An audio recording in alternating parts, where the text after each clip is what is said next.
I was given the name of Ada Ruth Jones when I was born, and I have gone by many names throughout my life. I was Ada Ruth to my family, AR in college to my college roommates, and Ruth ever since I have been married, Ruth Jackson, actually. I was born on Sunday, October 17th, 1937, in a little Mormon town in an adobe house that had only 3 rooms and a sleeping porch. And I was born at home, and my father was Archie LeVar Jones, who was born in Colonia Dublin, Mexico.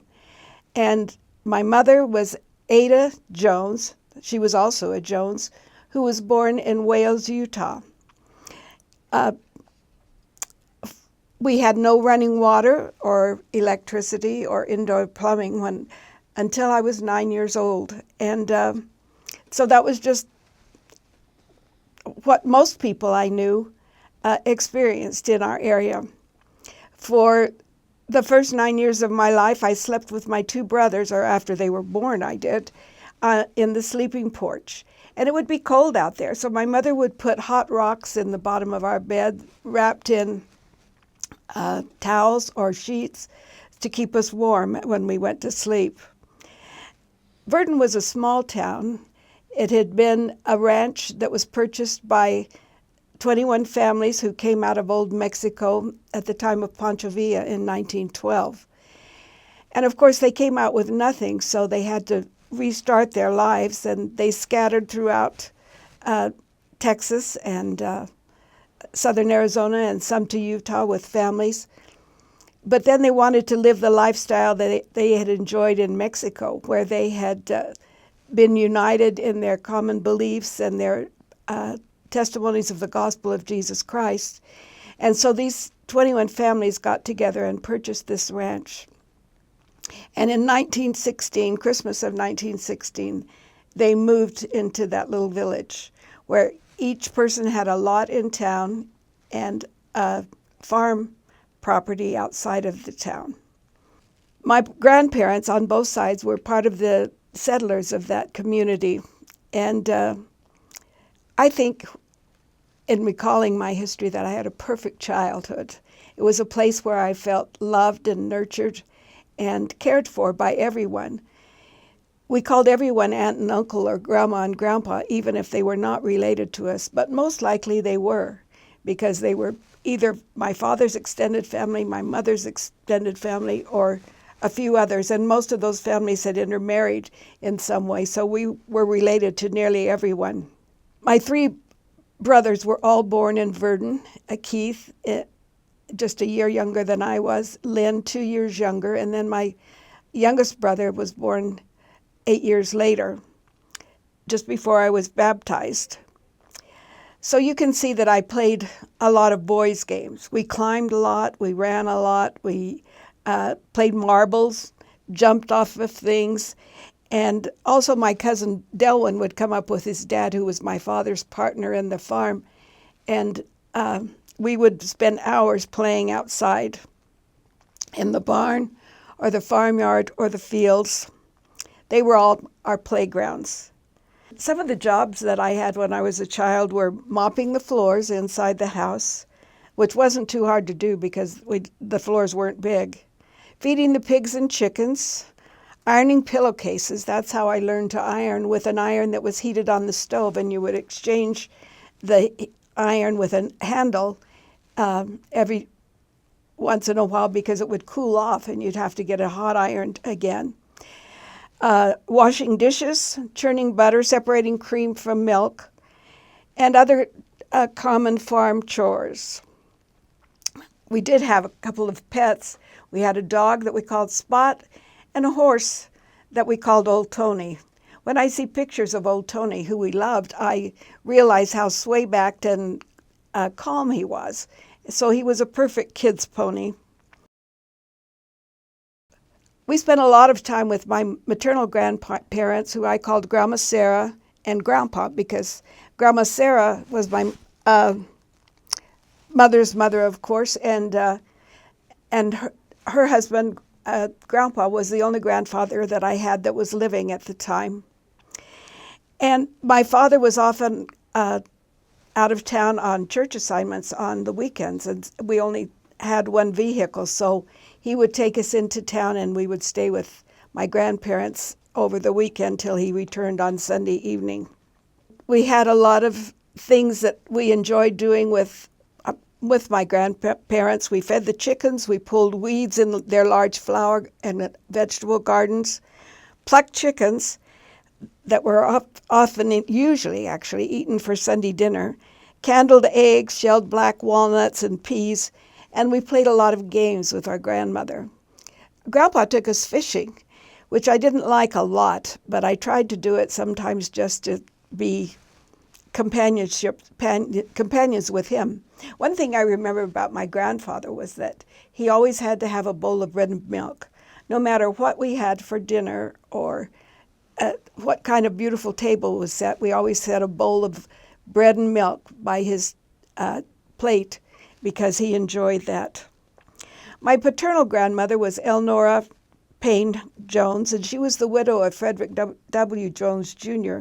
She had been born in Glenwood, Utah, and moved with her family to Mexico so that they could continue to live a polygamous lifestyle. Years later, when I asked her how it was to live polygamy, she said, well, I always expected to live polygamy because my grandparents and my parents did. And if I married a worthy churchman, I expected that that would be my life. She also said that Aunt Laura, who was my grandfather's other living wife, was her best friend, and she didn't have a sister that she loved more than Aunt Laura.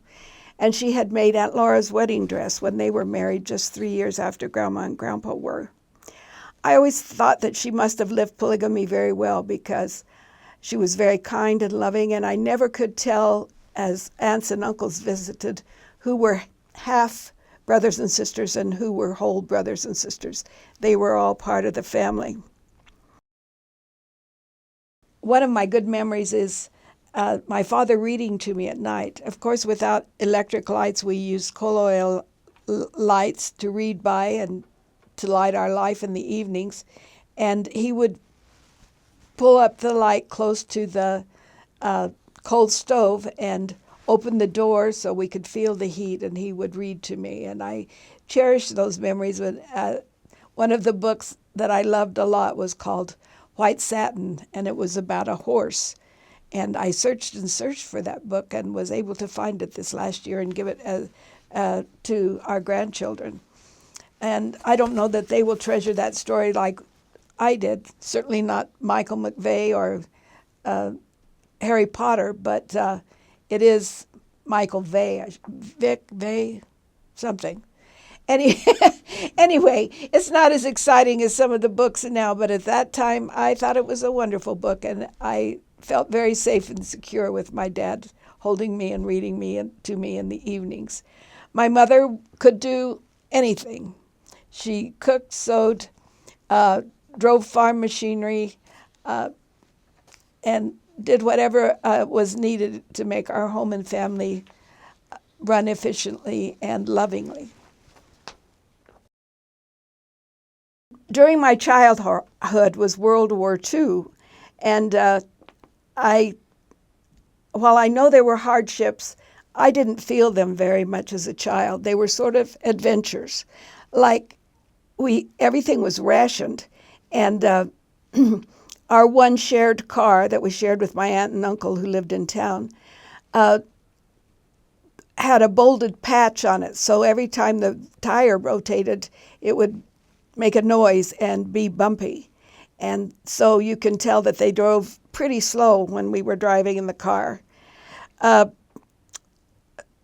I once contributed my rubber doll to the war effort. We had a wagon that would come around every once in a while, and we would put things into it that we could spare for the war. And rubber was a big commodity, and so I felt really grown up when I could give them my rubber doll. We bought war bonds. And one little silly thing I remember about contributions of the war was gum was kind of precious at the time. So anytime we had a pack of gum, it was broken into pieces. You never had a whole stick of gum. But as the wrappers were left, you would peel out the aluminum foil on the inside of the wrapper and begin to form a ball. And when it would get to be about the size of a baseball, then you would save that and give it to the war effort when the wagons would come around. In February of 1945, my Uncle Wendell, who was my father's youngest brother, went missing over the Mediterranean Sea. He was a pilot and his plane disappeared there, and his body was never recovered. So that was a traumatic thing for our family. In 1947, in January of 1947, during the first snowstorm that I ever experienced in Verdon, our family moved to Chandler, Arizona. And after we moved there, I had 2 sisters born, which was something I had looked forward to for a long time. But in actuality, I was kind of disappointed because my uncles, most of whom were in the military at the time, had sent me little presents from all over when my brothers were born so that I would be comforted and loved. And while I was glad to have sisters, I was a little disappointed to not get any presents anymore. My mother had these babies in the hospital, and she would stay for 10 days at a time because that was the standard practice then, which we can hardly imagine now when mothers are in and out of the hospital in 24 hours at the most. I loved these sisters, and they were sort of playthings to me because they were 10 and 12 years younger than I was, and so I did a lot of fixing their hair, and I sewed dresses for them and really enjoyed having them around. But they were still young when I left for college, and so we referred to them as the little girls until they had children of their own. My education was a special part of my life because I loved education. I knew I would because my mother always talked about her schooling with great joy, and so it was just something that I knew would be wonderful. I started first grade in Verdon. They didn't have kindergarten then, and it was the year that school lunch was begun in the United States. The little school there had elementary classrooms in one building and high school classrooms in another with a gym. And there were 2 grades in every class. My first teacher was Mrs. Fields, who I thought was just a wonderful teacher. And I can remember one of the little things that we would do was outline letters and numbers with corn kernels or beans. And that's how I learned to write numbers and letters. And she was also the principal's wife, so we saw the principal occasionally too. To begin school, my mother made me a dress that was pink with little white horseshoes and flowers on it. I've never forgotten that dress because it was the material I got to help select at the neighborhood store, and it was very special to me. My underwear was made always from flour sacks, and flour sacks at that time were printed with pretty nice prints, but I don't think they were especially comfortable fabrics. My mother made all of our clothes except a few of the special outfits that were made by my Grandma Sarah. Always in the winter, I wore long cotton stockings. I don't think you can imagine them now. I don't ever see children wearing them. They're not kind of fabric like tights. They were thicker, and you had to pull them up, and they were thick. And they were held up by a garter belt, which my mother made that went around your waist and had garters that hung down and fastened onto these stockings to hold them up. By the time I was in 4th grade, I hated these stockings.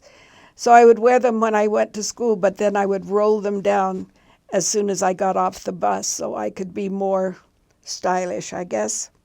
My Grandma Ella's sister, and Netanya, was the cook. And so we always had what I considered homemade meals for school lunch and enjoyed them very much. One other thing I remember about that was that my dad, along with other farmers, took turns bringing milk in 10-gallon cans, and it was always warm. I never liked milk, but I really didn't like milk after that. After we moved to Chandler, we moved into a home that was big and sprawling compared to the home that we had lived in Verdun. It was kind of a ramshackle house with a large porch that ran around two sides. And the porch was screened. But the house reeked of cigar smoke, which my mother couldn't stand. It made it sick to her stomach. So we lived in one room while my parents painted and fixed up the rest of the house. The first room that they finished was my bedroom because they thought it would be so special for me to have my own room and not have to sleep with the boys. But I really didn't like it because I was used to having their company around. And so it was agreed that I could sleep with them on Christmas Eve, which continued actually until we moved to our other house in Chandler. And we did have a clawfoot tub, which nowadays would be considered quite luxurious, but it really wasn't then. And we had a separate kitchen and a dining room and a living room, 2 bedrooms that had fireplaces in them, and a sleeping porch for the boys. So it just seemed like a nice big house for us to have it. And you could turn on a light when you went in any room, and that was wonderfully exciting. And you didn't have to go outside to use the bathroom. In school, I was in the 4th grade, in the middle of the 4th grade when we moved to Chandler. And Mrs. Wheeler was my first teacher. And it was determined that I was ahead of the other students. So my education in my little school in Verdun had been quite good. So I was assigned to work part-time in the office and answer the phone and take messages to the other school teachers when it was necessary. And I really felt quite grown up to have that opportunity. One of my experiences here that probably helped to solidify my understanding of my belief in making right choices in compliance with the gospel was that I was invited by one of my classmates, Skeeter Hunt, to go flying with him and his father on a Sunday. Well, flying would have been really exciting to do. I didn't know anybody who had flown. And so I really wanted to do that. And when I asked my parents, they said, well, it's up to you. You can choose. But you know what Heavenly Father would want you to do. And so I chose not to go. And although I felt grown up to do that, and I knew that it was the right thing to do, it was kind of hard for me because I would love to have gone on that plane ride. In the 7th grade, we began to go to the high school building for our classes and play in the high school band. And I played clarinet. So I had a lot of fun experiences on bus trips and as we went to play in parades and concerts throughout the state. My favorite classes in high school were math and English until I got to geometry. Then I really didn't like math anymore because it didn't make sense to me. But my grandfather kept saying, you need to take geometry so you can mark quilts. Well, I've never marked a quilt in my life, but I think of it every time I do some quilting, that my grandfather wanted me to learn geometry so I could mark quilts. I wrote and performed in assemblies. Of course, the writing was helped a great deal by my mother, who was a good writer. I was a junior class secretary and had some other assignments then, and I was in the National Honor Society. I was in some plays that I, thinking back on, don't feel very good about because I know I was much too serious. Not like my sister Kathy, who was a great actress and would just come alive on stage, or my youngest daughter Jaquel, who both have that ability. But that wasn't mine. I could rehearse things and say them, repeat them, but I was not good at letting loose and relaxing in front of people. One of my big disappointments in high school was getting chicken pox the morning of my first formal dance and my first date. And my mother had made me a new formal that was hanging on the door in my room, and I got up in the morning and I knew there was a pock on my chest. But I was ignoring it, and I went to school anyway. But it wasn't very long before I began to have pocks on my face and places that they were noticeable, so I had to come home. And of course, I had to miss the dance. Also, when I was in high school, I had hepatitis. Don't know why. My brother Keith had it also at the same time, but he wasn't as sick as I was. And I had jaundice, so I was yellow and had to stay home and in bed for seemed like a long time. And just as I was recovering from that, I got the measles, which was just crazy. So then I was yellow with red spots. And at the time I would have called him a boyfriend, but he was a lot older than I was. And he would come and play chess with me or something, and I was very embarrassed to have him come and see me looking the way that I did. But I did love the milk toast that my mother fed me in the mornings when I was sick, and ginger tea, special things that she thought were soothing, although they don't sound good to me now. Finally, I was able to drop band. My father kept saying, "We bought this clarinet, you need to play the clarinet." And finally, my senior year, I was allowed to drop band and to be in choir because I couldn't do both. And the choir director was Brother Gibbons, who lived in our ward, and he was a great choir director. And we had a lot of fun singing in the a cappella choir. And I sang alto then and was selected to be in the all-state choir, which performed in Flagstaff. One of the good experiences that I had there was my roommate was the daughter of the Baptist minister in our community, and my father was the LDS bishop. So we had wonderful discussions at night about our beliefs and our standard of living. Graduation was exciting because we had quite a few activities surrounding the graduation. We had, of course, seminary graduation. I was the first seminary class to graduate from our high school in Chandler. It had been established when I was a sophomore in high school. And so it was the first time we'd had full-time seminary, and that was exciting to be part of that first graduating class, where I received an award for living my religion the best of any of the girls, which was a real honor for me. The baccalaureate was on Sunday, and my father was able to give the prayer, and that was nice. And then graduation, we marched around the track on the football field. It seemed like a long track to walk around in high heels, because in those days, we did wear some pretty high heels.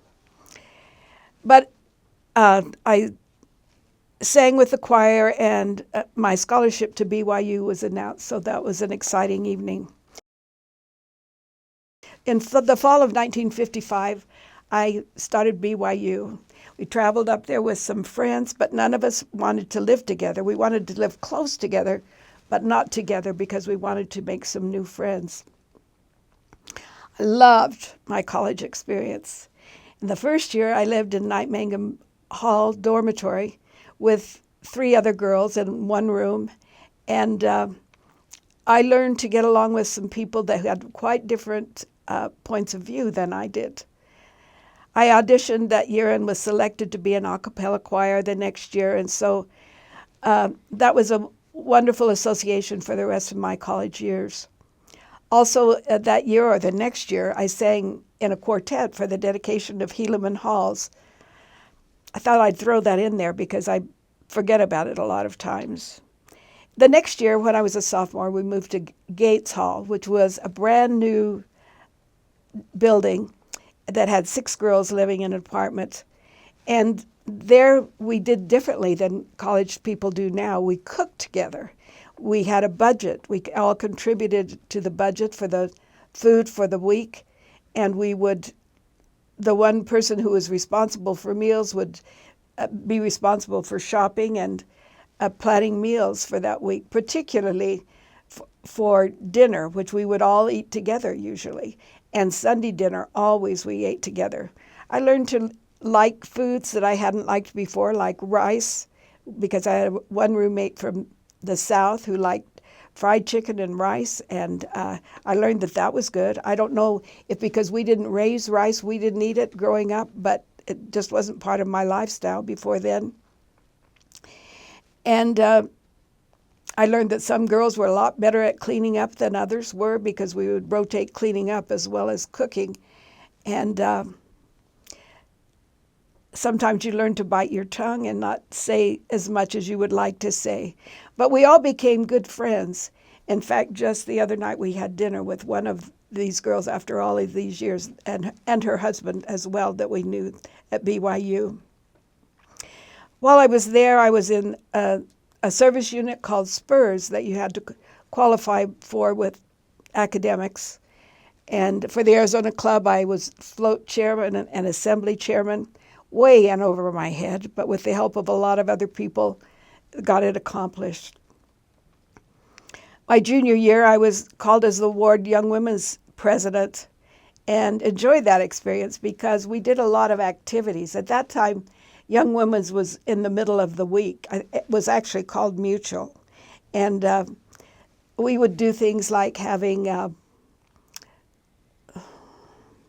can't think of it now, remind me what it was, where we would go around in a wagon and pick up people without prior notice. So sometimes people would have shave cream on or curlers in their hair or pajamas on or whatever, and we would just all get together, do it from doing whatever we were doing at the time the wagon came by. And it was just an impromptu get together, and we enjoyed that sometimes. We also had lessons, and our roommates were some of the teachers, and learned some interesting teaching skills and recognized the talents of the people that we knew in our ward. My senior year, I was the state music chairman for the Young Women's, and I led a choir for conference in the Smith Center, which was the big basketball arena and things. So that was a great experience for me. I graduated with the class of 1959 with my Bachelor of Science in Education. And 3 weeks later, married Norman Heber Jackson, who was born in Kanab, Utah. Norm was the brother of one of my roommates, Joyce McAllister, and I had gotten to know him when I was, quote, waiting for a missionary. And he came home from his mission. His sister was engaged, and her fiance wasn't at BYU then, so he was very good to come over and pick her up. And whoever else was in the apartment, he would take us shopping for groceries or to a movie or sometimes out to dinner. And I got to know him as a very thoughtful, considerate brother and friend. And then one thing I kid him about is that he dated everyone else in the apartment before he dated me. But one thing that has always stuck out in my mind is that my future father-in-law told him that if he was going to marry anyone in that apartment, he should marry me. So I always say my father-in-law picked me out. And he and I always had a nice relationship. Grandpa Jackson and I had spent a lot of time together because Joyce was engaged, and so her parents would come up to help her prepare for the wedding. And while she and her mother were out shopping, Dad Jackson and I would sit and visit it, and or he would take me for ice cream or something. And because I could talk cows, my father was a dairy farmer, and he raised beef cattle, we could talk cows together. So I always said that was the basis of our relationship.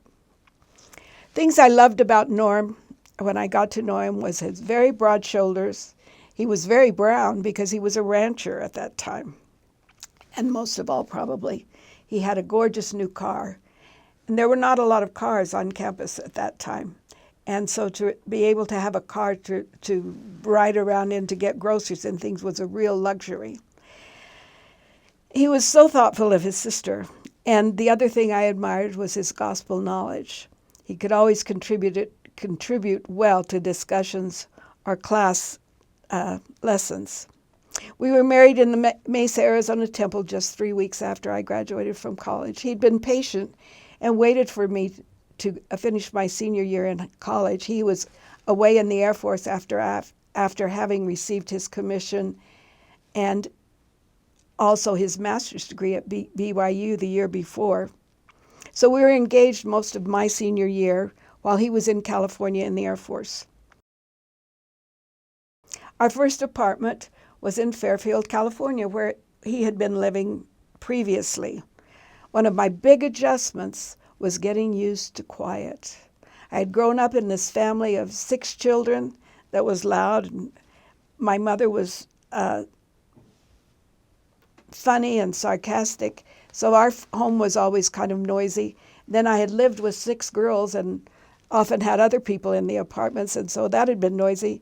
And then I married Norm, who's really naturally kind of a quiet person, and that apartment just seemed terribly quiet while we were there. But it was a pleasant apartment, and I soon got used to the paper that he liked to save. He likes to cut out articles and have pages from books copied and things, and I learned that that was part of his life that was going to continue forever. So that's how he gets his knowledge, which is one of the things I admire. While we were in California, I taught first grade for only 4 months because by then I was pregnant, and Norm had an opportunity to get out of the Air Force early because they were cutting back on officers if they didn't want to make it a career. So that was an easy choice for us. And instead of going back to the ranch and to teaching at a college, which had been his original plan, he said, I've always kind of wanted to go to law school, and I sort of have this extra time. What would you think about going to law school? So he went to Salt Lake and talked the dean into letting him begin law school in the middle of the year at the University of Utah. And we moved to Salt Lake City. Lived in a basement apartment in the Canyon Rim area. Our first 3 daughters were born there while he was in law school, and we were living in this basement. It was a wonderful place to live with established families all around us who nourished and encouraged us. One of the experiences I had there was singing with a group of 9 women with a lady who wrote music. Her name was Marjorie Kerr. And we sang for the general authorities' wives for their Christmas party. We sang for a lot of things in our area, and it was a good experience. I think I was the only one that was pregnant during that time, and seemed like always pregnant because our first 3 daughters were born within 23 months.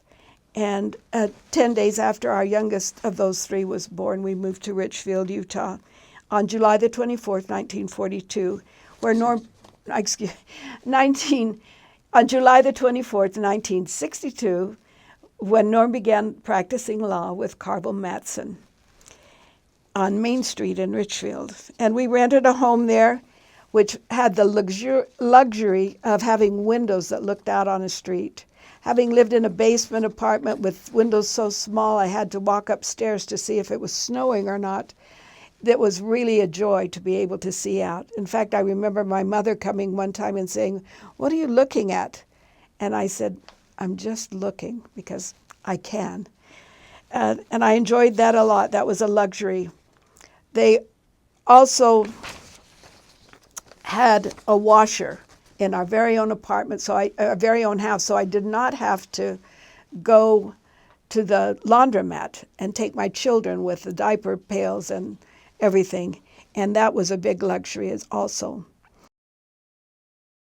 A year later, in June of 1963, we bought our first home on Circle Drive in Richfield, and there Jeffrey Norman was born in 1965 and Jaquel in 1970. In June of 1978, we bought our larger home on Upland Drive in Richfield. Our grandchildren sometimes remind me that it was a perfect place to be a grandchild because it had a clothes chute that they loved to go down, an understairs closet, a phone booth, lots of hiding places, and a game room. I'm glad that they have some good memories of being there. When we first moved to Richfield, our 3 girls were, of course, small. Our oldest was not quite 2.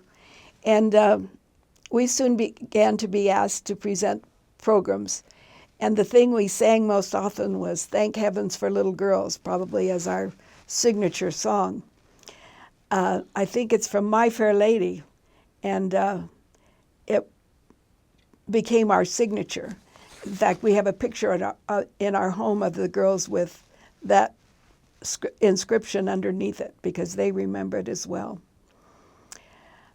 All of the children walked to Pavon Elementary School, where they had very good teachers. They had a crossing guard that they loved, and it was just a wonderful neighborhood to live in. We lived next door to the Larson family. Someone had said as we were moving over on that street, why do you want to live by that big family? It was such a great blessing to us to live by that big family. That big family had 6 children. But they became dear friends and good mentors for us. I usually drove the children to junior high or high school until they became old enough to drive a car. And then it was decided that we'd buy a car in my name that would be shared by the girls and me. And they were allowed 10 miles. They were allowed 10 miles to drive on Saturday nights because it was the thing to do to, quote, drag Maine in Richfield on the weekends and meet their friends and talk and have a drink or an ice cream or something. So most all of them abided by that really well. But Janice was a little more, not aggressive, what's the right word? Adventuresome. So she sometimes went further than she was allowed. But Jelaine and Julie were both very good about abiding by their 10-mile limit. I worked with them on their school assignments and their activity projects around the kitchen island. That became a really special place in our home. Julie and Janice were cheerleaders, and Jelaine was a drill team leader and a seminary. And Jelaine was a drill team member and a seminary leader. Jeff teased Jaquel at home, but he was a great protector of her when they were away from home. He was a good athlete, and he loved baseball and basketball and football. Jaquel was the Richfield High School mascot and later student body president her senior year. All of our children learned to swim well. It was a great blessing to live within walking distance of the city pool, which was free. And so every afternoon after their chores were done and their lunch was eaten and they'd had a little rest, they could go to the pool for the rest of the day, pretty much. And because we knew the lifeguards and they were all our friends, we felt very safe in letting them to go there. And they had good friends, so we usually didn't worry about them wherever they were in Richfield. Most everyone knew each other and looked out for each other anyway. In fact, one of the silly little things I remember about our oldest daughter, Julie, she decided to ride with some friends to Glenwood, which was about 8 miles away, on their bicycles. And as they were coming back, she said she needed to use the bathroom badly, and there's no public facilities out there. So she knocked on the door of a home, and she said, "I think you know my mother." And the lady said, "Oh, I'm afraid I do," meaning I'm going to have to let you come in because I do know your mother. So she was able to go in and use the restroom. But that was the kind of town Richfield was. We knew most everyone and felt very comfortable in having people in and out of our homes. I'm going to insert Norm in here and have him tell you about this heartache in our family. Ruth has talked about our daughters, and then we come to our son Jeff, and he was all boy. Loved having him around, and he enjoyed sports and participating. In fact, 1 year I coached his junior jazz team, and we won all of our games. So that was my only experience at coaching. But later on, he was chosen to play on an all-star team representing Richfield to go to a tournament, a regional tournament in Vernal. And he went out. He was playing in the outfield and went out to stretch for a long fly ball and landed on his chest and it hurt a great deal. So at that time, we were in Salt Lake City at meetings, and my mother was there with him. And she took him to the hospital, and it was determined that he had a tumor in his chest, a cancerous tumor. And this took place in midst of the preparations for Jelaine and Stuart's August wedding. And so then it was a 3-year experience of open all the cancer procedures, the operation, the chemo treatment, and so forth. So he was released from a chemo treatment the day before the wedding, and it was held in our backyard. We had not finished our landscaping, and the high priest group came and finished the landscaping so we could have a reception at home.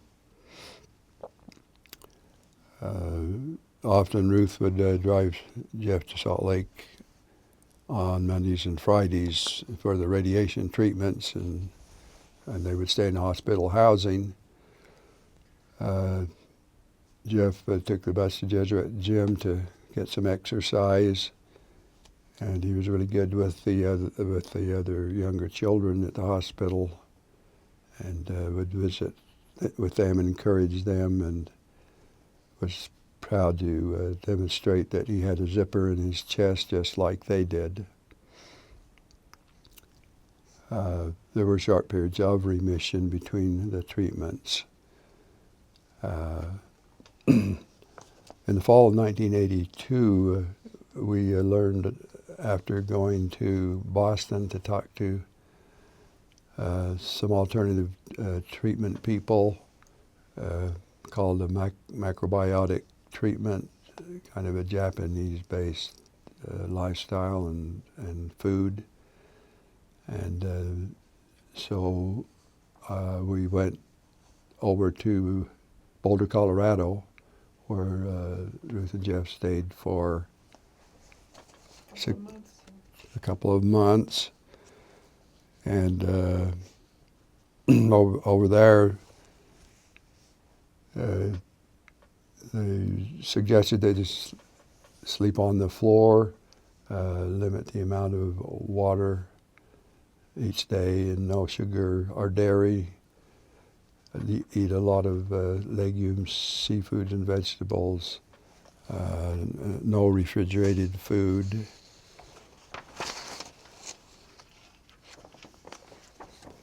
And go hiking regularly, and jumping into the cold streams there on the east side of Boulder.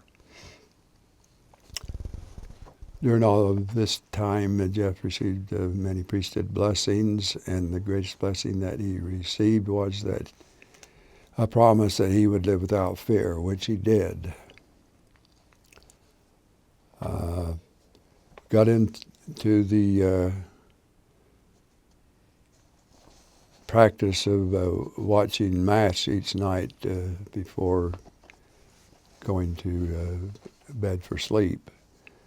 And his friends sometimes would come over to watch with us, and or him. And his best friends were Feeds, Jeff spelled backwards, Lajeunesse, and Orlando Heaton. And they came over on Monday, February 28th, 1983.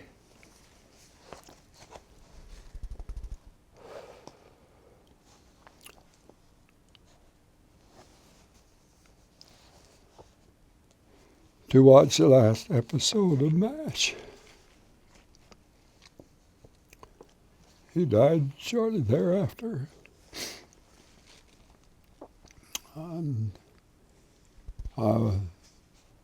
But a happy experience followed when Bishop Nad Brown suggested that we go to the Towa Temple and do his temple work while we were all together.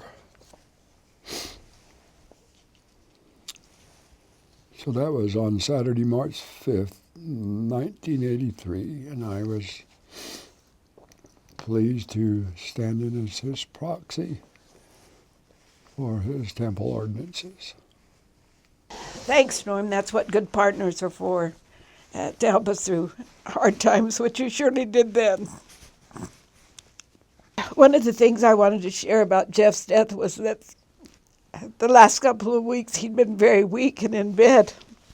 But the morning of his death, he sat up very strongly and said, "Can I go, Mom? Can I go?" And he was very excited, like asking if he could go to the movie with his friends or to McDonald's or something. So I knew that there was someone that he loved there to take him, and he was happy to go. You'd think after all these years I could talk about this without crying, but I really can't. I'm grateful to know that we have an eternal family. Jeff was able to be here with us for his 3 older sisters' weddings. For Jelane's, of course, he didn't feel very well, but he was there. And for Julie's, he was well and able to enjoy everything. And Janice's,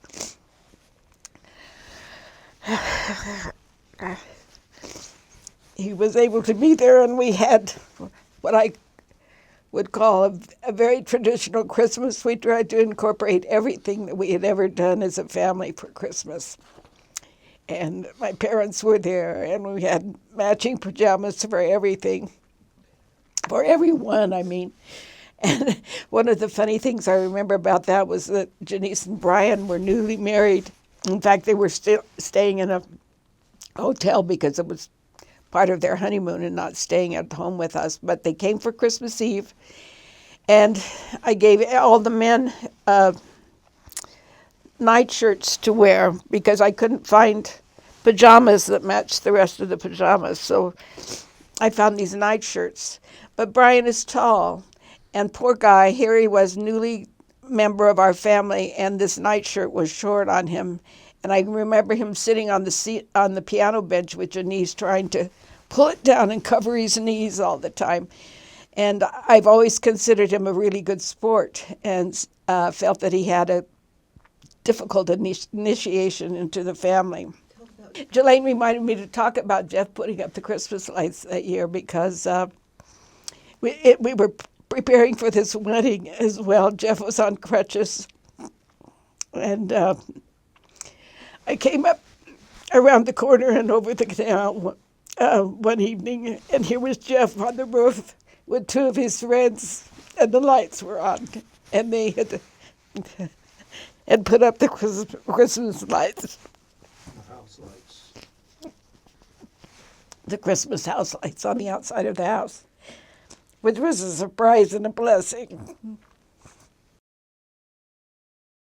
Norm had been working as an appellate judge in the state of Utah for a number of years, and we had had a commuter marriage while I worked in Richfield and also finished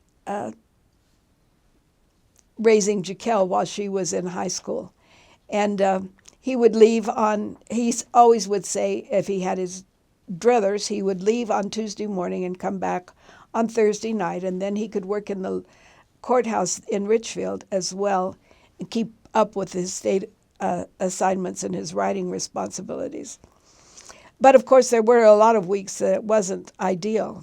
So finally, in 2002, he called one time and he said, we really need to learn to live together full time before I retire. And so we decided that because we didn't have any children living in Richfield, and we had 3 of them living in the Provo, Salt Lake area at the time, that we would move to our cabin at Sundance. And that was a really hard move for me. Norm had already made that move in his mind, except for his patriarch duties, and which he did on the weekends in Richfield. So it wasn't so hard for him, and he loved living among the trees. It was hard for me, though, not to have neighbors and not to be able to drive to a store in a minute or two and those kinds of things. But I've learned to love it, and part of that adjustment was made through having church assignments. And I was almost immediately called to teach Relief Society in that ward, and then to became a counselor in the Relief Society.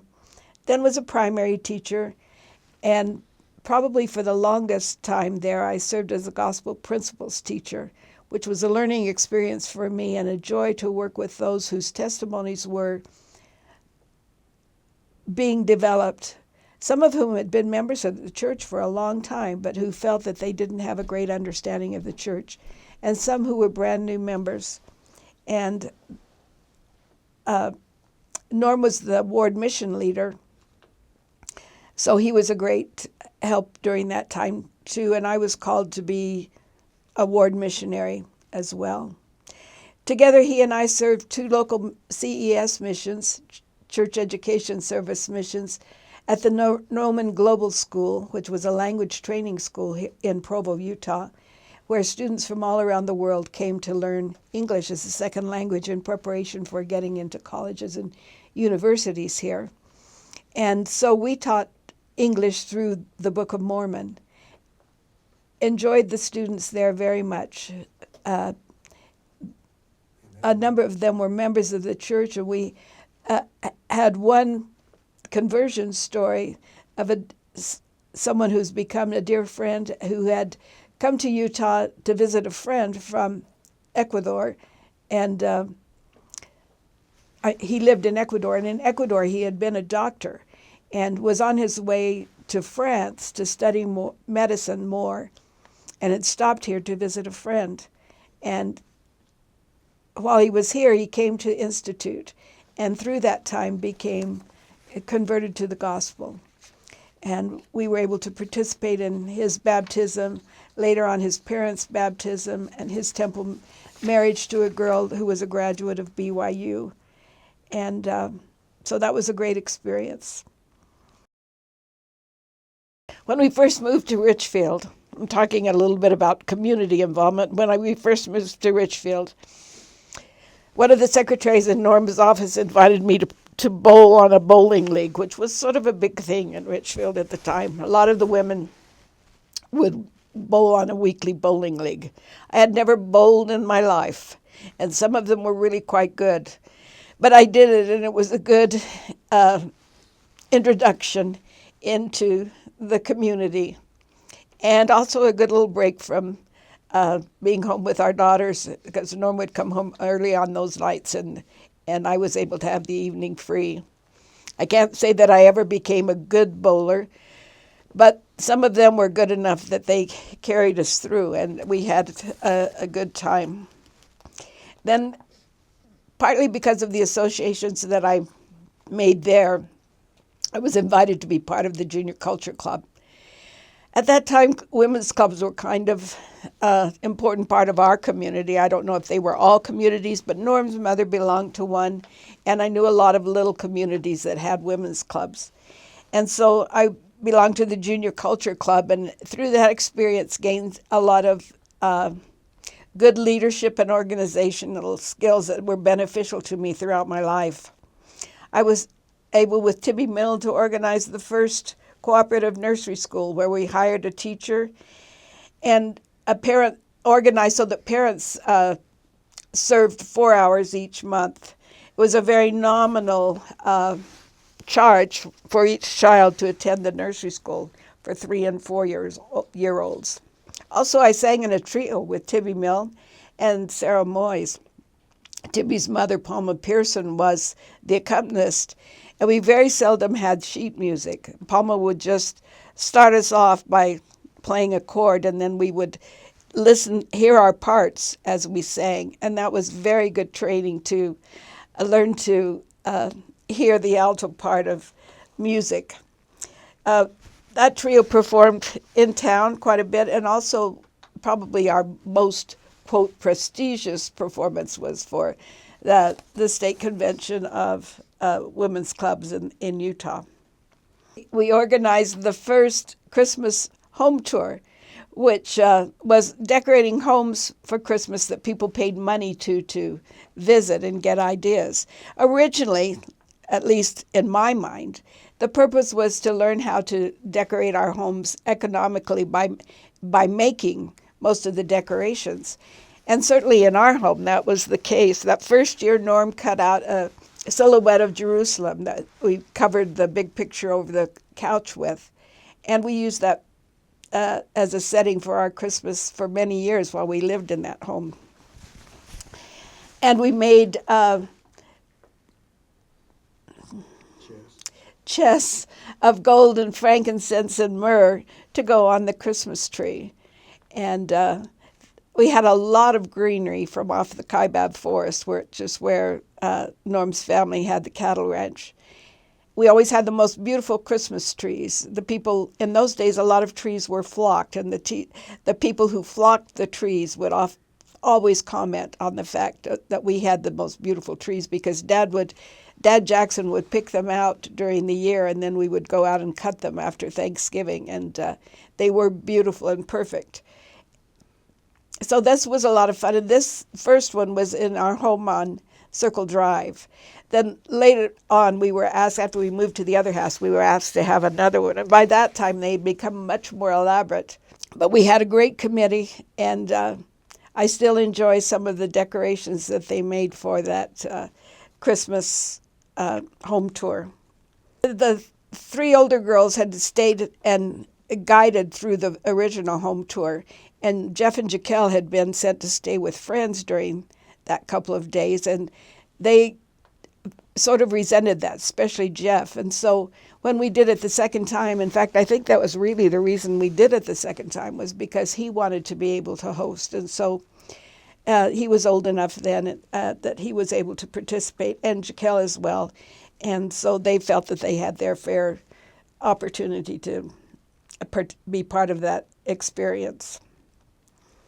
Now this home show continues in the area and is expanded to the Monroe area and Salina area, and they raise a lot of money for the women's shelter there.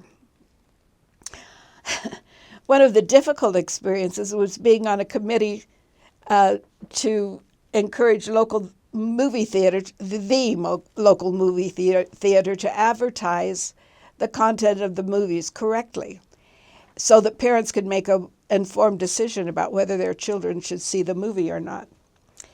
Well, this was painful because the owner of the only theater in town was also our neighbor across the street, and they resented it terribly and made some public statements against me. But I learned to stand up for what we believe, and I was appreciative of our children for walking out of a couple of movies when they knew that they weren't appropriate, even though that they had been given permission to go based on the advertisement for the movie.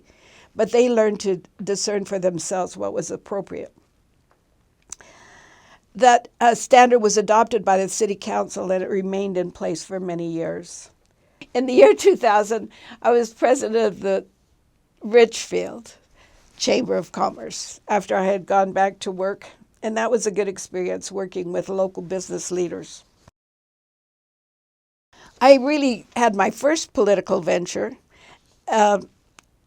when I had 2 cheerleaders and 1 drill team member, and the Board of Education made a rule that girls could not do jump splits. The superintendent believed that his daughter had been injured by doing jump splits, and so he had convinced them that that was not appropriate. So, of course, our girls, being competitive, wanted to be able to perform to the best of their abilities. And so with another mother, we began researching the injuries from doing jump splits throughout the state.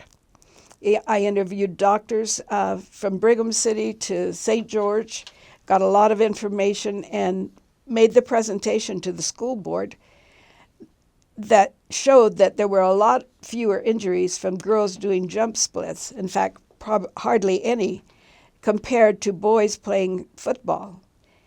And of course, with all men Board of Education, they wouldn't consider cutting out football. And so they were convinced that they should allow the girls to do jump splits, but they had the requirements that they should be properly trained and properly warmed up. So for a year after that, I babysat every morning while a local dance teacher went to the school and taught the girls to do jump splits safely and appropriately.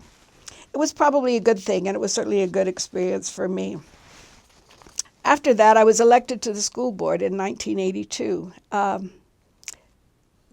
not very long before Jeff's death. I was only the second woman to serve on our local school board, and I was there for 12 years, sometimes president. For 5 years of that time, I was on the board of the Utah School Boards Association, 4 years as an officer and 1 year as president. And for 7 years, I had the privilege of being an unpaid advocate for education at the Utah legislature during their session. And I was unpaid, but they did pay for my hotel room. And as Norm was working in Salt Lake during that time, it was really a nice perk for me and for us to be able to have that hotel room and stay during the legislative session. I enjoyed that and kind of had withdrawal when it was time to retire from that experience. I was a delegate to the National Convention for 4 years and sometimes made presentations there. I was recognized by the State Board of Education with their, quote, Light of Learning Award 1 year, the same year as the governor of the state was. One of my big disappointments in my political experiences was being asked by the board, our representative to the State Board of Education, to run for her seat because she was going to retire. And she called me, invited me to lunch, and it convinced me that I should run after talking, that I should go home, talk to my husband and family. And we decided that I would run for that seat. At that time, it covered most of the southern part of the state. So it was a big area to campaign in.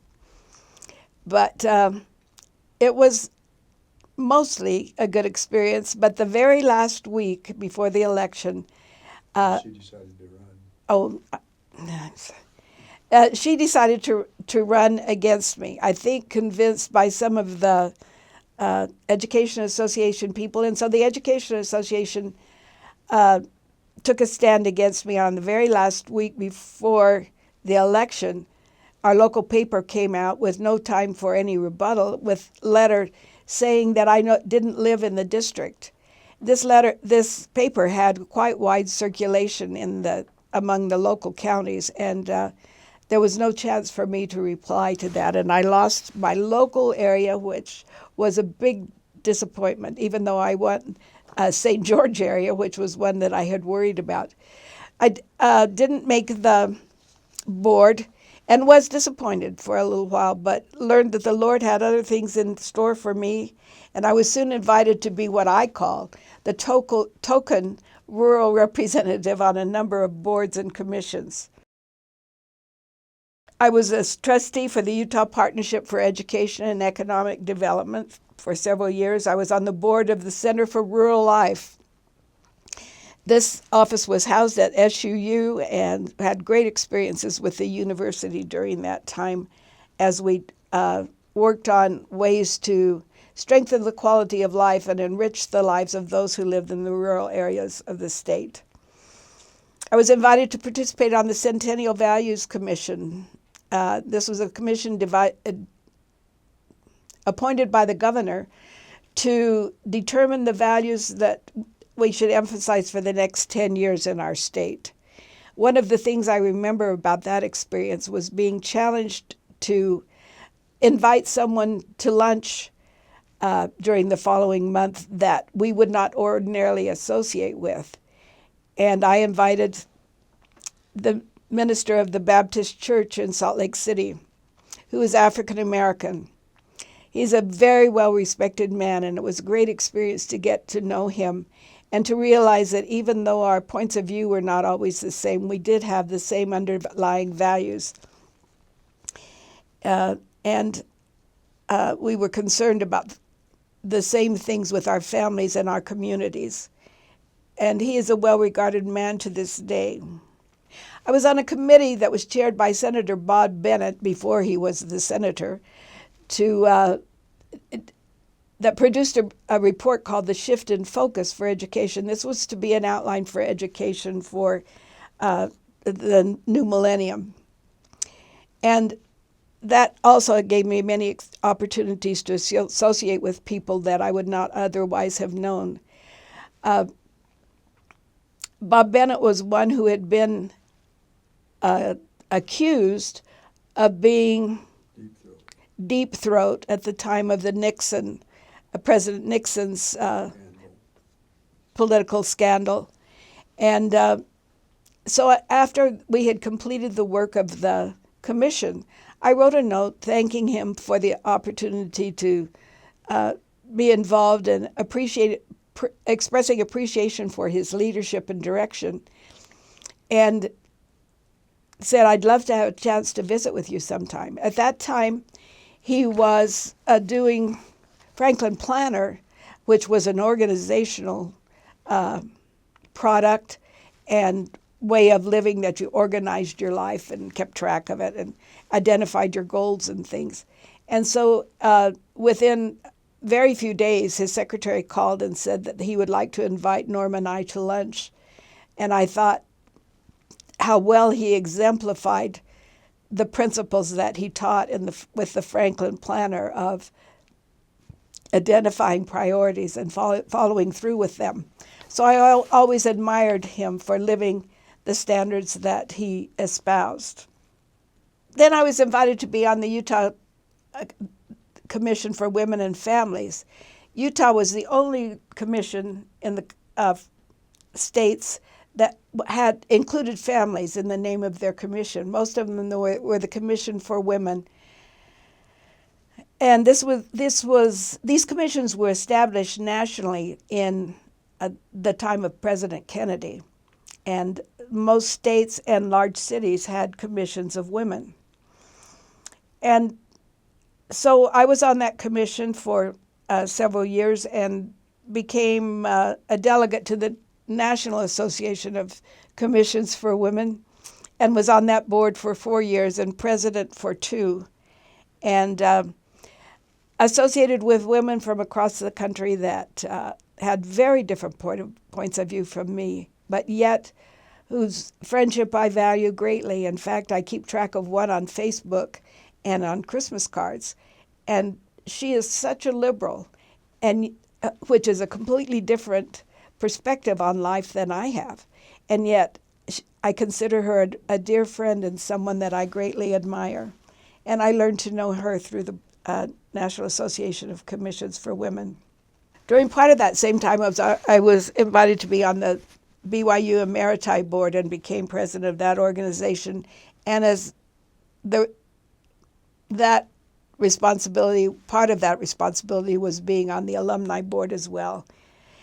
And loved reconnecting with BYU because it's always been a treasured part of my life. For work, I taught very briefly for first grade in Fairfield, California, for only 4 months.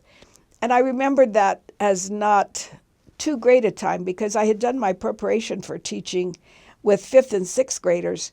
And so all my supplies and lesson plans and things were for older children.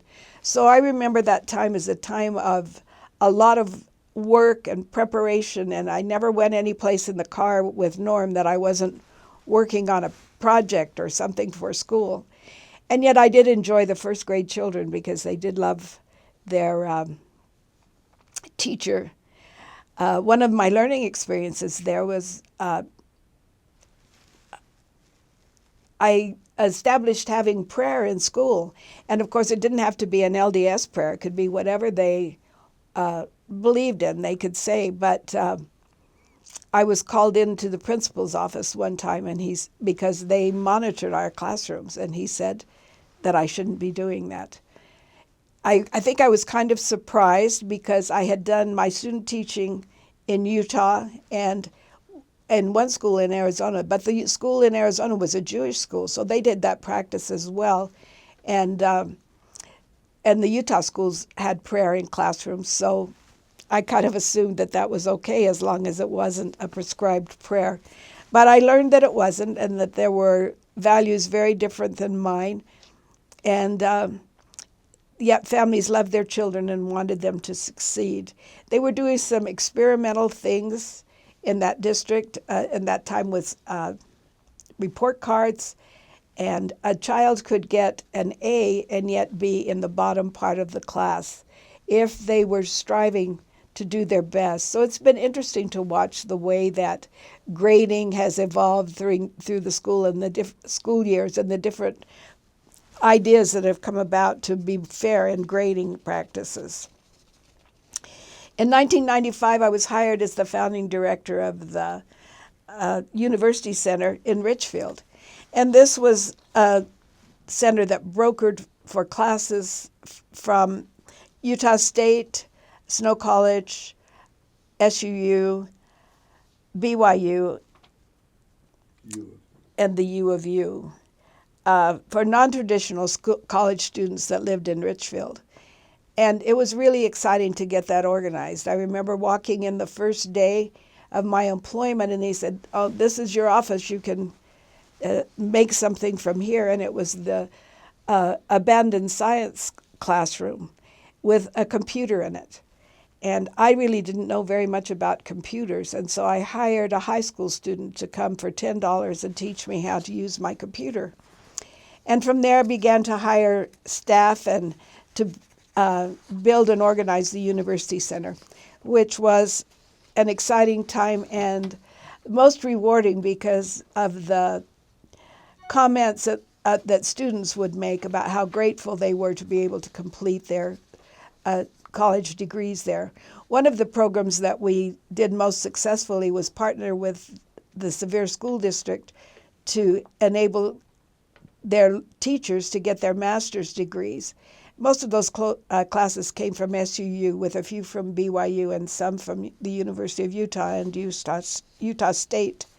My employer was actually Snow College, and I enjoyed that association with them. And I still think Snow College is a great benefit to our state and to the students that go there. I'm grateful that I have had some grandchildren attend there.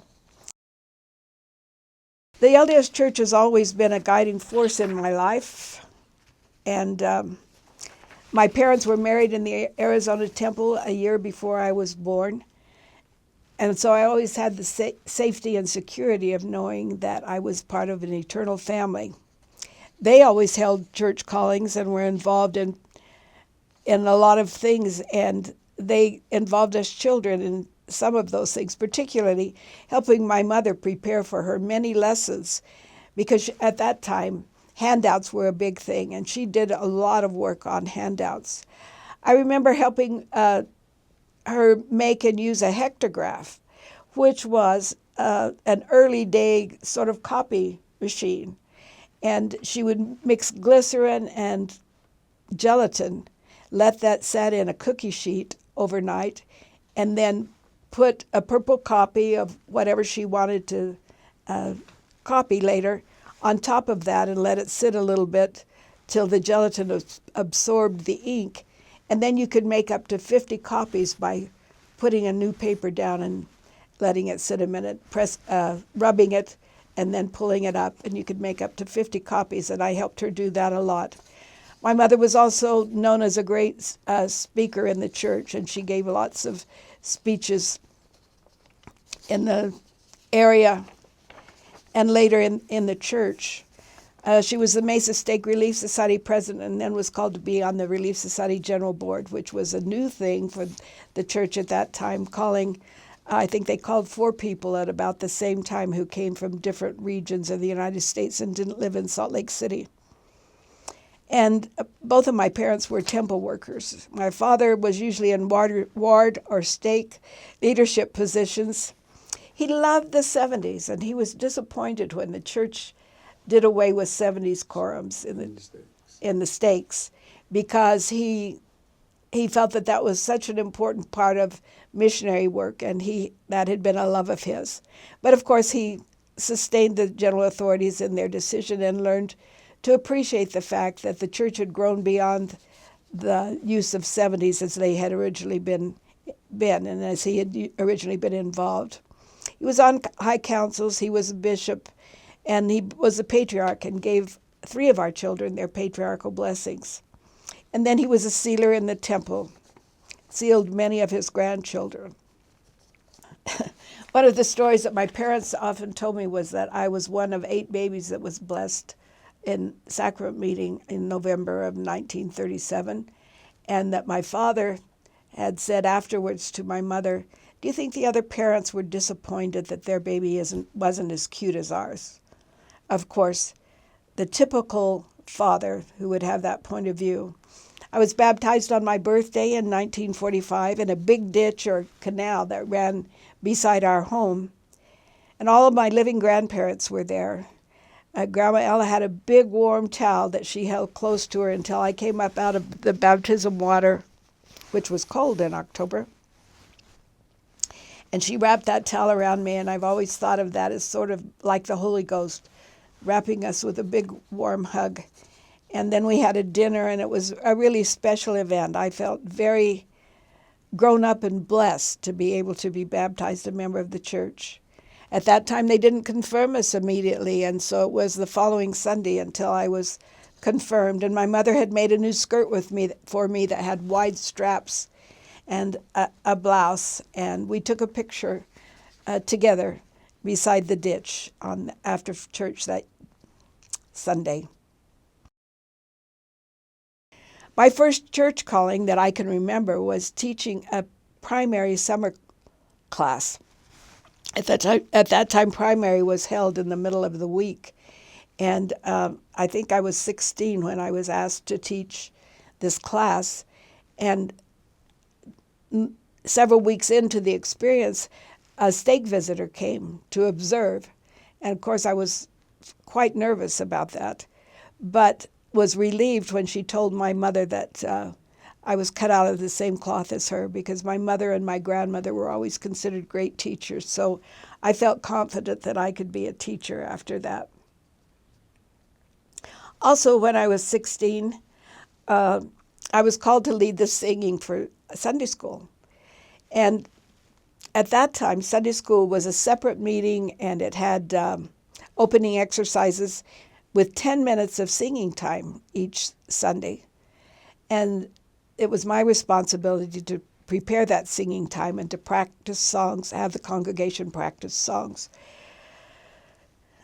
I was first called to be the assistant to the regular director, who moved a month or so after I was called. So that became my calling, and I learned to love leading music and have enjoyed it ever since. I especially love directing choirs. Don't know if I'll ever get to do that again, but it is a joyful experience to feel all of those voices come together in harmony and testimony. When I first went to BYU, we only had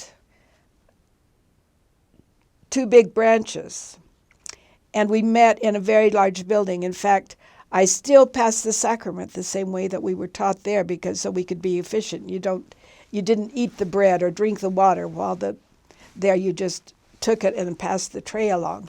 And that still is ingrained in me, because we needed to be as fast as possible. It would still take at least a half hour to pass the sacrament to all of the big branch.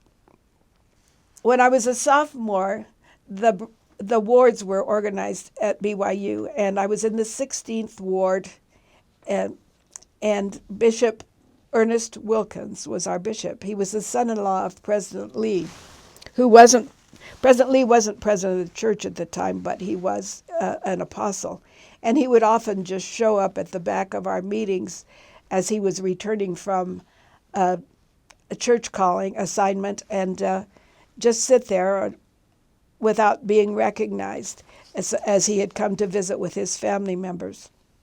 There we had church callings that were growing experiences for us. And when I was a junior, I was called to be the young women's president, or mutual, I think it was called at that time, president. We had all auxiliaries of the church in our wards. We had Relief Society, priesthood callings, Relief Society callings, mutual callings. We didn't have primary or junior Sunday school, but all of the others we had, quorum assignments and so forth. And so midweek, we had midweek mutual with classes and activities. And that was a good experience, as many people had an opportunity to be teachers or leaders and have experiences that served them well as we went into our own wards and stakes after we were married. So we had mutual on midweek, and we had Relief Society on Sunday mornings while the men were having priesthood meeting. So I always had a ward or stake calling after the wards were organized. And when we were married, Norm was serving as in the presidency of the stake young men's, and so they called me, I think, they probably needed somebody, but they also called me so I could accompany him when he was traveling around to our stake units, because they were kind of scattered. And they called me to be the beehive leader in the stake. So every month we would have stake leadership meetings, and I would present a lesson to those beehive leaders from the wards in our stake. It was also a good time for me to work on my first grade teaching assignments while we were traveling. Then when Norm went to law school, we lived in the Canyon Rim Second Ward, and there he and I taught Laurels. I taught Laurels, and he taught ensigns, who were the same age, and we often had activities and sometimes lessons together, so this was a good experience. Then I was called to teach Relief Society, which to me was kind of overwhelming because I felt very young in this mature ward to teach Relief Society. And besides that, I was always pregnant. And someone in the Relief Society congregation would have to tend my babies while I was teaching because they were too young to go in the nursery. But I learned a lot there, and it was a great experience. And I had the help of my mother, who was at that time was the Stake Relief Society president in the Mesa, Arizona stake. And so the person teaching that lesson in their stake would send me their notes each month, which were very helpful in preparing my lesson. I also had learned that in Relief Society you always have a centerpiece. I don't know where that idea has gone now, but certainly in earlier part of my life, you always had a centerpiece in Relief Society. So I always prepared a centerpiece that went along with my lesson in some way. I can remember the first one, we went up in the canyon in the fall to gather fall leaves because I didn't have any money to spend. So you had to think of things that were cheap as well as creative. Then when we moved to Richfield, we live in the Richfield Second Ward, and I led the music for sacrament meetings. We always sat on the front row, not the second row. We always sat on the second row because in that chapel, they had theater seats that folded up, and I had all these little children that couldn't hold the seats down by themselves very well. If they moved around, or stood up, then their feet would slide down between the seat and the back of the chair and get caught. And that was a challenge because oftentimes Norm was gone on stake assignments. And in fact, later on, one of the ladies in our ward, while giving a lesson, said it was a lesson on judging. And she said, I learned not to judge when I found that Ruth Jackson had a husband, because I always thought that she came from an inactive family and she was here trying to keep these children safe in these seats by herself. Later on, it was decided that they had to get rid of those seats, and the high priest protested because they loved them. They were comfortable, but they were not good for families with little children. And it was a relief to me when they put benches in that building. There I also was called to teach Relief Society, and then in 1968 was called as a counselor to Wilda Larson, our neighbor, in the Relief Society presidency, and we served with Joyce Cox as the other counselor.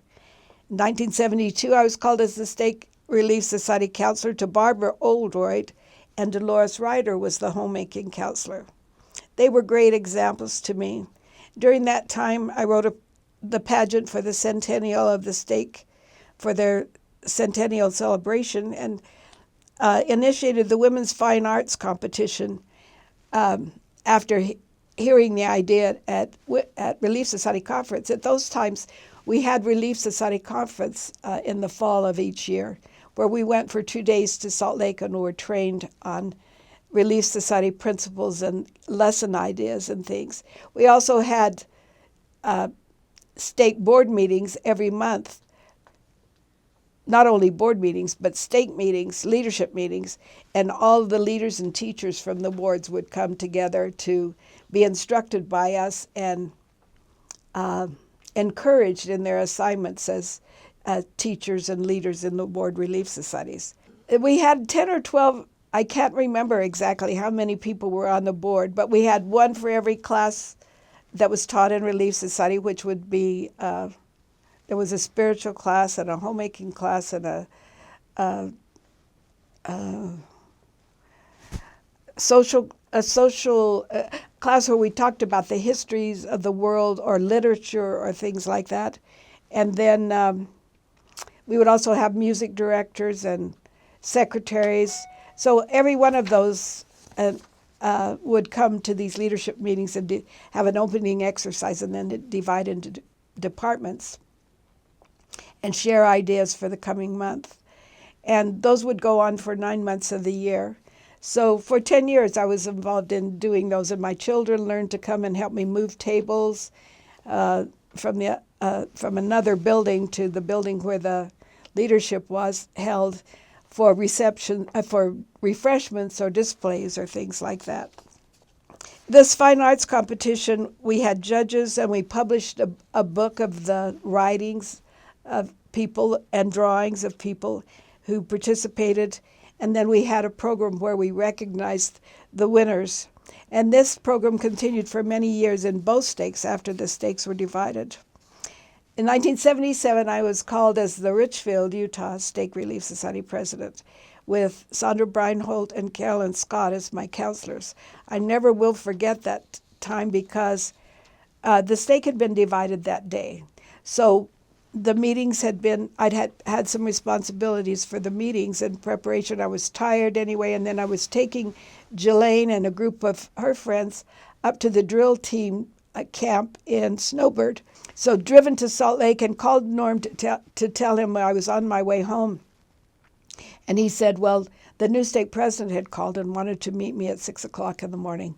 So even though I was tired, I did not go to sleep on the way home because I was worried about what my new assignment would be.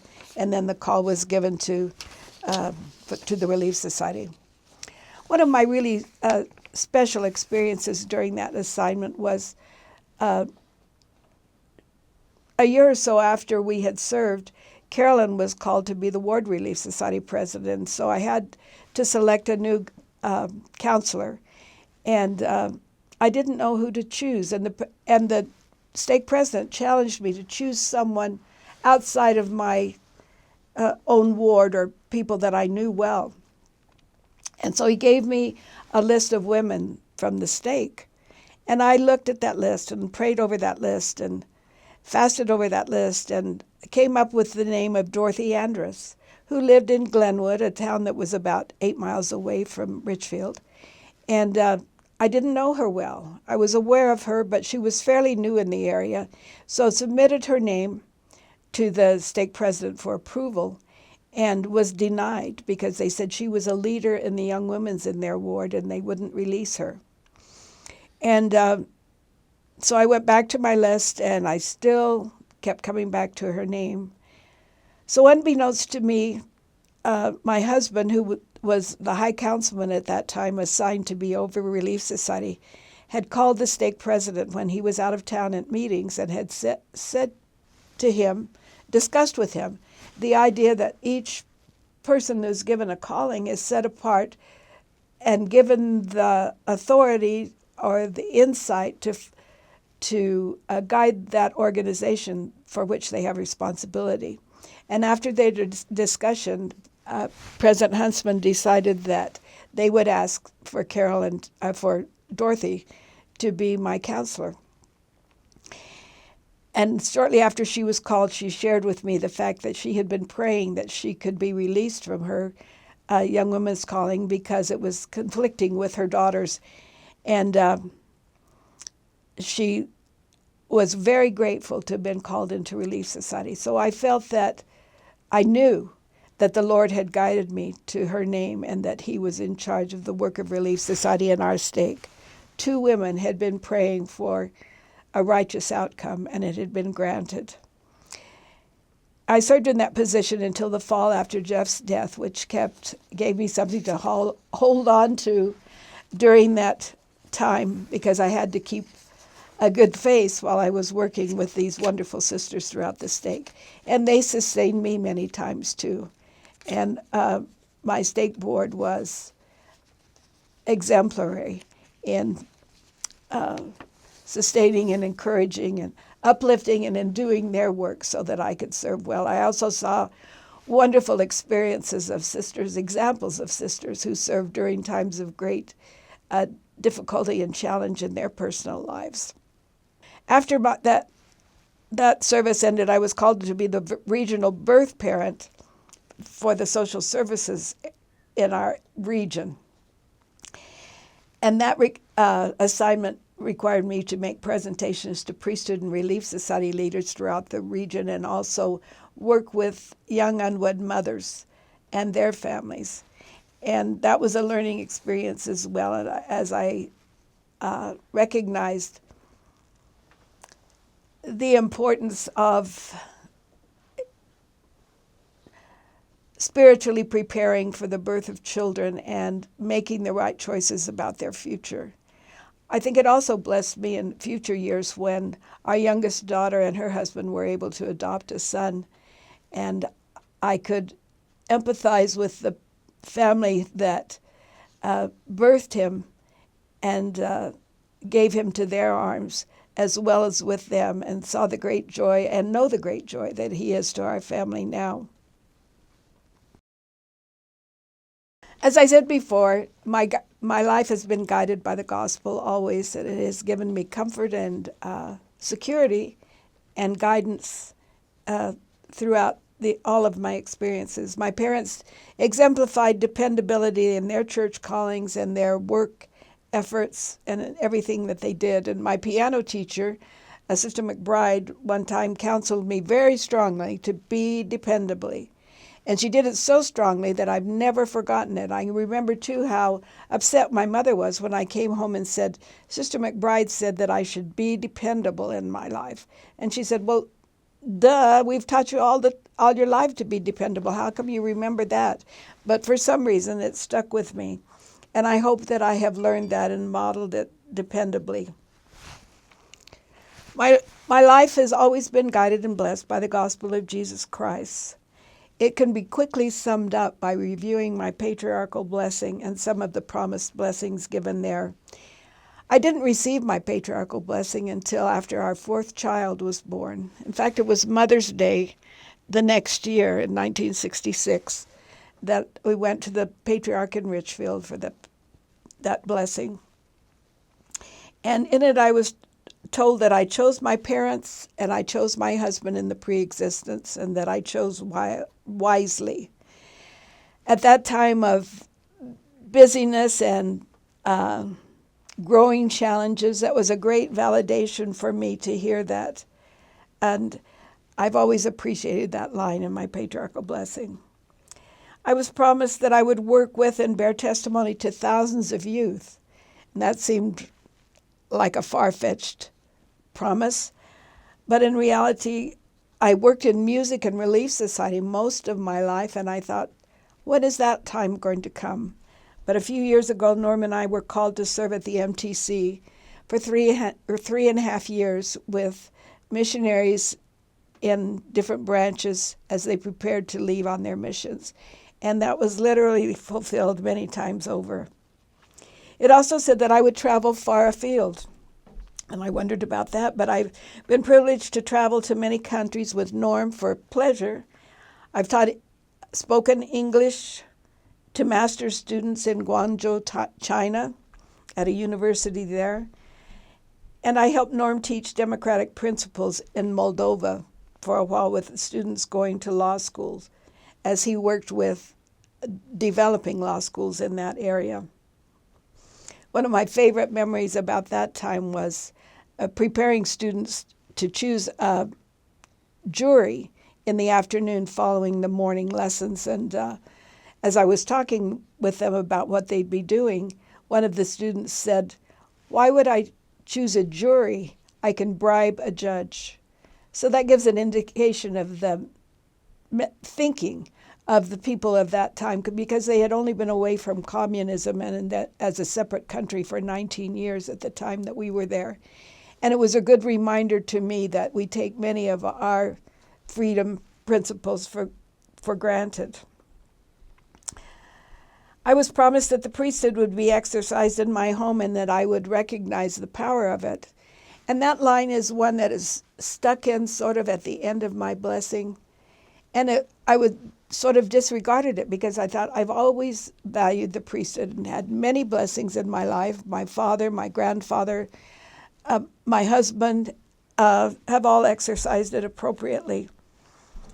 But then I received a number of blessings through a bout of depression and some surgeries that I knew were inspired by the Lord and gave me courage and helped me to heal. Then we had many blessings during the time of Jeff's illness, and I saw that sustain and comfort him and strengthen him. Then for 20 years, and I think the most literal fulfillment of that promise was serving as scribe for Norm as he pronounced patriarchal blessings in our home.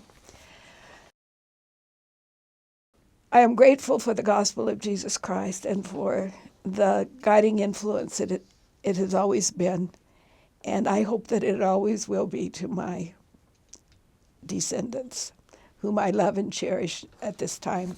Now we have, as I contemplate my 80th birthday, we have our 5 birth children, our foster Navajo daughter and her family. We have 22 grandchildren, and by the end of this year, we'll have 35 great-grandchildren. It's amazing how life moves and how 2 people who started a home life in 1959 can look now on all of these people that are so dear to us. And I'm grateful for these life experiences that have,